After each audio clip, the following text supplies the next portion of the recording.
ബഹുമാനപ്പെട്ട യോഗത്തിന്റെ അധ്യക്ഷൻ ആഭ്യന്തരമന്ത്രി ശ്രീ രമേശ് ചെന്നിത്തല അവരുടെ പോലീസ് സ്റ്റേഷന്റെ ഉദ്ഘാടന കർമ്മം നിർവഹിച്ച ബഹുമാനപ്പെട്ട മുഖ്യമന്ത്രി ശ്രീ വി സതീശൻ അവരുടെ സ്വാഗതം ആശംസിച്ച DGP ശ്രീ രഘുനാഥ് ചന്ദ്രശേഖർ, നമ്മുടെ മേയർ ശ്രീ VV രാജേഷ് ഉൾപ്പെടെ ഈ ചടങ്ങിൽ സംബന്ധിക്കുന്ന വിശിഷ്ട വ്യക്തികളെ, സഹോദരന്മാരെ, ഉദ്യോഗസ്ഥന്മാരെ, മാധ്യമ സുഹൃത്തുക്കൾ, പ്രധാനപ്പെട്ട ഒരു ചടങ്ങിൽ ഈ വേദി പങ്കിടാൻ കഴിഞ്ഞതിൽ വളരെ സന്തോഷമുണ്ട്.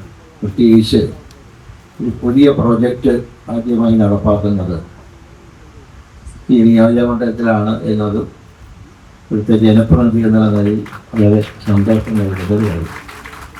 ഞാൻ ഏറ്റവും അധികം പരാതികൾ വരുന്നൊരു സ്റ്റേഷനാണ് തീരക്കട പോലീസ് സ്റ്റേഷൻ. അതുകൊണ്ട് തിരുവനന്തപുരം നഗരത്തിൽ ഏറ്റവും കൂടുതൽ പരാതി കിട്ടുന്ന ഒരു പോലീസ് സ്റ്റേഷനാണ്. അപ്പോൾ പുതിയ പോലീസ് സ്റ്റേഷൻ പദവി പ്രകാരം പരാതി പറയാൻ വരുന്നവർക്ക് മാന്യമായ ഒരു സ്വീകരണവും മറ്റുമാണ് ഇതുകൊണ്ട് ഉദ്ദേശിക്കുന്നത് എന്നത് വളരെ ഒരു മാറ്റത്തിൻ്റെ ഒരു ലക്ഷണമാണ്. ഇപ്പം കേരള പോലീസിൻ്റെ എല്ലാത്തിലും കുറേ മാറ്റങ്ങളൊക്കെ വരുന്നുണ്ട്. പണ്ട് ഇന്ത്യയൊക്കെ കുട്ടിക്കാലത്തെ പോലീസ് എന്ന് പറഞ്ഞാൽ ഈ പഴയ ഹാഫ് പാൻറ് എന്ന് പറയും, നാടൻ ഭാഷയിൽ പറഞ്ഞാൽ ട്രൗസറും അതിൻ്റെ ഒരു പ്രത്യേക കിന്നരി വെച്ച പോലത്തെ ഒരു തൊപ്പി, പിന്നെ കപ്പട മീശയും കണ്ടാൽ തന്നെ ആരും മണ്ണ് കാലത്തൊന്നും അങ്ങനെ പോലീസ് സ്റ്റേഷനിൽ പോയില്ല.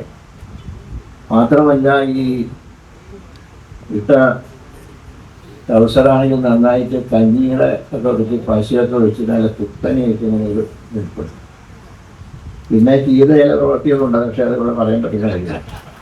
അപ്പം അങ്ങനെയൊക്കെയുള്ളൊരു സാഹചര്യത്തിൽ അന്ന് എൻ്റെ പിതാവ് മുഖ്യമന്ത്രി ആയിരുന്നപ്പോഴാണ് ഇത് മാറ്റി പാൻറ്റാക്കാൻ തീരുമാനിച്ചത്. അന്നത്തെ ഉന്നതനായ ഒരു പോലീസ് ഉദ്യോഗസ്ഥൻ പറഞ്ഞു, പോലീസുകാരെ കൊണ്ട് പാൻറ് ഇടിപ്പിച്ചാൽ കുറ്റവാളിയുടെ പിന്നാലെ ഓടാൻ പ്രയാസമാണ്, അതുകൊണ്ട് പഴയ വേഷം മതിയാണ്. അപ്പം അദ്ദേഹം പറഞ്ഞത് അതിന് കുറ്റവാളി ഒരു പക്ഷേ പാൻറ് ഇട്ടിട്ടാണെങ്കിലും അതുകൊണ്ട് പാൻറ് ഇട്ടാളിനെ പിടിച്ചോളും എന്ന് പറയുക എങ്ങനെയാണ് ഈ പുസ്തകം. അതുകൊണ്ട് ആ വേഷവിധാനത്തിൽ തന്നെ കാര്യമായിട്ട് മാറ്റമുണ്ട്. അപ്പോൾ പണ്ടൊക്കെ ഒരു ചെറുപ്പക്കാരൻ പോലീസിൽ കയറിയാൽ ഒരു മാന്യമായ വേഷം കിട്ടണമെങ്കിൽ സർക്കിൾ ഇൻസ്പെക്ടർ വരെ കാത്തിരിക്കും. SI വരെ ഈ വേഷമാണ്. SIക്ക് ഒരു ബെൽറ്റ് കൊടുക്കാം. പണ്ടൊരു മലയാള സിനിമ ഇറങ്ങിയിട്ട് ക്രോസ് ബെൽറ്റ് എന്നായിരുന്നു പേര്. അത് ഈ ബെൽറ്റിനനുസരിച്ചുള്ള ഒരു ചിത്രമാണ്. അങ്ങനെയൊക്കെ ഒരുപാട് മാറ്റങ്ങളുണ്ടായി. പക്ഷേ മാറാതെ നിന്നൊരു കാര്യം സ്റ്റേഷനിൽ ചെല്ലുന്നവരോടുള്ള പെരുമാറ്റത്തിൽ മാത്രം കാര്യമായിട്ടുള്ള മാറ്റമൊന്നും ഉണ്ടായിരുന്നു. അപ്പോൾ അത് ഈ പോലീസ് വരുന്നതോടുകൂടെ അതിനൊരു കാര്യമായിട്ടുള്ള മാറ്റം ഉണ്ടാവുമെന്നാണ് ഞാൻ പ്രതീക്ഷിക്കുന്നത്. പക്ഷേ ഒരു കാര്യം എനിക്ക് പറയാനുള്ളത്, ഈ സ്റ്റേഷനിൽ പരാതി പറയുന്നവരും ഇൻഫർമേഷൻ തരാൻ വരുന്നവരോടൊക്കെ തന്നെ പോലീസ് വേണം. പക്ഷെ കുറ്റവാളിയോട് ഓൾഡ് പോലീസാണ് നല്ലതെന്നാണ് എൻ്റെ. കാരണം ചില ആൾക്കാർ കിട്ടേണ്ട പോലെ കിട്ടിയാലേ കഴിഞ്ഞാൽ, അതുകൊണ്ട് ന്യൂ പോലീസും വേണം, എന്നാൽ ഓൾഡ് പോലീസ് അങ്ങനെ ഓർക്കണ്ട. കുറ്റവാളിയോട് ഓൾഡ് പോലീസും പരാതി പറയാൻ വരുന്നവരോട് ന്യൂ പോലീസുമായിട്ട് നമ്മുടെ പോലീസിലൊരു മാറ്റമുണ്ട്. ഇങ്ങനെ എല്ലാം മാറി വരുമ്പോൾ ഇപ്പം എൻ്റെ മനസ്സിൽ വരുന്നത് ഇനി എൻ്റെ വകുപ്പിലൊരു മാറ്റം വരാണ്. അതായത് സ്റ്റാഫ് റേറ്റാണ്.